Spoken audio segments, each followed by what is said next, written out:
Hi everyone, it's your boy Sean back with another Summer's World video. So, as you may or may not know, Hope Hero for this month just came out and the candidate Ran, the Dark Rakshasa. So I am very excited to show you guys my Ran. She was my first L&D net 4 when the first time I cleared TOA 90. When I got her, I was like, oh, I was running around the house and then tell my friends, tell my family, oh, dad, mom, I got Ran. I got my lightning on L&D scroll for the first time. I was super excited. But after a few days, when I tried to search for YouTube videos on her, tried to Google her and how people use Ran, I was like, what should I do with her? Because why? I have Hua. At that point of time, Hua was so much better at whatever Ran can do, like putting slow, canty, manipulate attack bar, putting dots on boss face. Hua was so much better, why would I bother to use Ran? So Ran was sitting in my storage for the longest time, okay? She was like the first net 4 to sit in my storage, that kind of thing. And I try to find a use for her once in a while, try to put some rune and test her damage out. And she was so disappointing in terms of damage output. So, but until Necropolis came out, I was like, oh my gosh, this is like the only place that Ran would be viable for me. So I made her and was super satisfied, okay? Super satisfied. She's currently on Violent Revenge, HP, crit damage, attack. Crit damage attack is obvious enough. HP is because I don't want my Ran to die due to like the mini boss, because the mini boss damage is like quite stupid and I need HP for her to survive. So I'll show you a run in Necro B10 with my Ran. So this is the current team that I use Ran for my Necro B10. It used to be something like this with I think him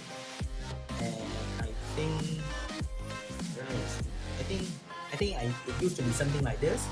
It was rather slow, but it was quite consistent because I have the Jack-o'-lantern for slow, I have Ran for slow, so they are too slow.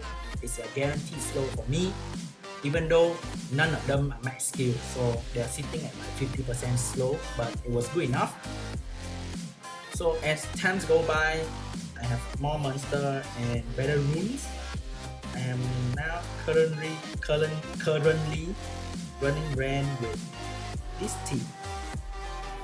So why is Ran so good in Necro B10? Her first skill is slow, her second and third skill are multi-hit, which is like very essential in Necro B10.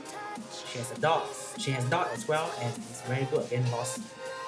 And when, let's say, the Water Leech or Theomas get caught, she can kill them very fast and very consistent. So if you are just starting out in Necro B10 or you need another damage dealer for the Necro B10 team, Ran is the perfect choice for you. She is the dark element monster, means she can fit into any team, no matter wind, water, fire. So in my opinion, this would be the perfect Hope Hero for someone who needs a Necro B10 damage dealer. So if you are new or mid gamer, Ran is the perfect choice for your Necro B10.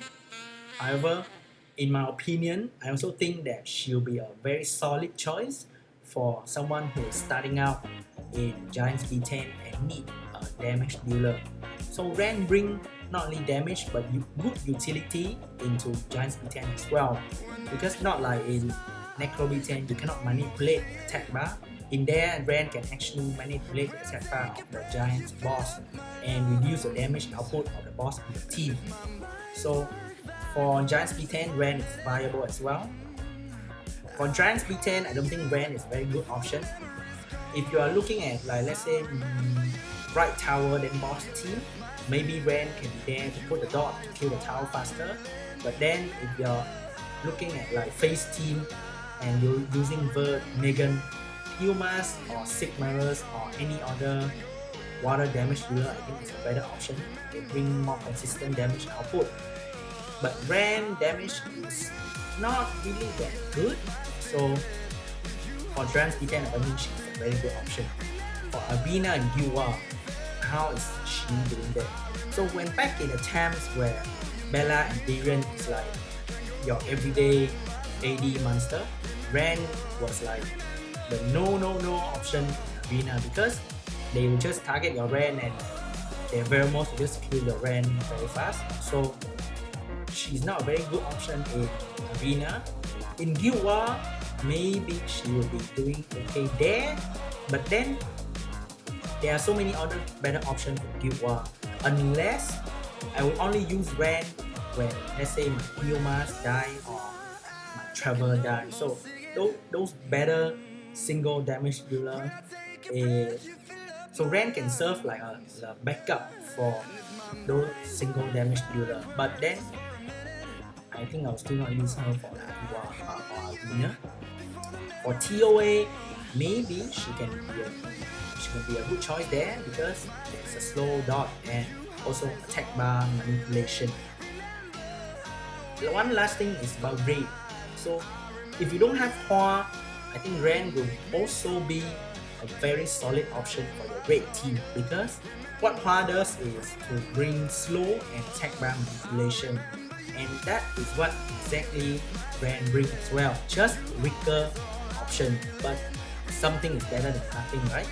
So Ren, so to conclude everything, PvP wise, Ren is not very good, but PvE wise, Ren is a very solid option for many different dungeons and TOA floor.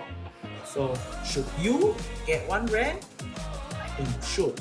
Better get many Rens, not just one, for the skill up, because you want that slow to be consistent. You want the cooldown reduction on the third skill so that she can dish out so much more damage. And one additional thing that I noticed about Ren is that she has a tattoo on her leg, and none other Rakshasa has a tattoo on her leg, so it's damn cool. So like, comment, subscribe for more, and if you want to know more about Ren, just put in a comment and I'll answer you as soon as possible. And I'll see you guys in the next video. Bye.